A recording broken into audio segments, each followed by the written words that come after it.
ફુવારાની માંગ। ડભોઈ સહિત સમગ્ર રાજ્યમાં હાલ ઉનાળાએ ભરપૂર માઝા મૂકી છે। બપોરના સમયે શરીર દઝાડતી ગરમી પડી રહી છે, ત્યારે ગરમીથી રાહત માટે વર્ષો પૂર્વે નગરમાં પાણી છંટકાવ કરી નગરને ઠંડુ કરતી નગરપાલિકા દ્વારા હાલ આ સુવિધા બંધ કરી દેવાઈ છે। સાથે મોટા શહેરોમાં પણ હવે ટેકનોલોજીનો ઉપયોગ કરી 4 રસ્તા અને વિવિધ સ્પોટ પર પાણીના સ્પ્રે કરતા ફુવારા મૂકવામાં આવ્યા છે। તે રીતે નગરના વેપારીઓ ખરીદી કરવા માટે આવતા ગ્રાહકો માટે લીલા કાર્પેટ બાંધી ગ્રાહકોને ઠંડક મળે તે માટે સુવિધા ઊભી કરતા હતા। પરંતુ ચાલુ સાલ આગ ઝરતી ગરમીનો પ્રારંભ તો થયો છે, પણ હજી સુધી કોઈ સુવિધાઓ જોવા મળતી નથી, જેને કારણે લોકો ગરમીનો આકરો અનુભવ કરી રહ્યા છે। પાલિકા દ્વારા બંધ કરાયેલ સુવિધા પુનઃ શરૂ થાય કે પછી મોટા શહેરોની માફક સ્પ્રે કરતા ફુવારા લાગે તેવી લોક માંગ ઉઠી છે। એપ્રિલ માસમાં હાલ ડભોઈ સહિત સમગ્ર રાજ્યમાં ગરમી ખૂબ વધી છે।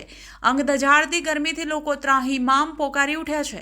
ત્યારે મળતી માહિતી મુજબ ડભોઈ નગરને ઠંડુ રાખવા અને લોકોને ગરમીથી રાહત મળે તે માટે વર્ષો પૂર્વે ડભોઈ નગરપાલિકા દ્વારા નગરના જુદા જુદા વિસ્તારોમાં ટ્રેક્ટરથી પાણી છંટકાવ કરતી હતી, જે સુવિધા હાલ બંધ થઈ ગઈ છે।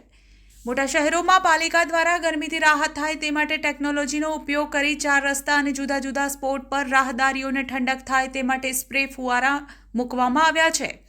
તાલુકા લેવલ પર પણ આવી સુવિધાઓ ઊભી થાય તો રાહદારીઓને ઠંડક મળી શકે। બીજી તરફ ડભોઈ નગર ખરીદી માટેનું હબ ગણવામાં આવે છે।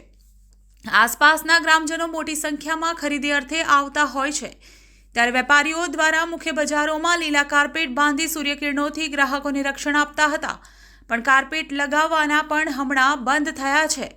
તેવામાં હાલ 39 ડિગ્રી તાપમાનમાં લોકો ગરમીથી ત્રસ્ત થઈ રહ્યા છે। લોકોના હિત માટે પાલિકા કંઈ વિચારણા કરે અને પહેલાની માફક પાણીનો છંટકાવ સંધ્યા સમયે થાય તો અસહ્ય ઉકળાટ અને બફારાથી લોકોને રાહત મળે। તે સાથે 4 રસ્તાઓ પાસે ટેકનોલોજીનો ઉપયોગ કરી સ્પ્રે ફુવારા શરૂ કરવામાં આવે તેવી પણ લોક માંગ ઉઠવા પામી છે।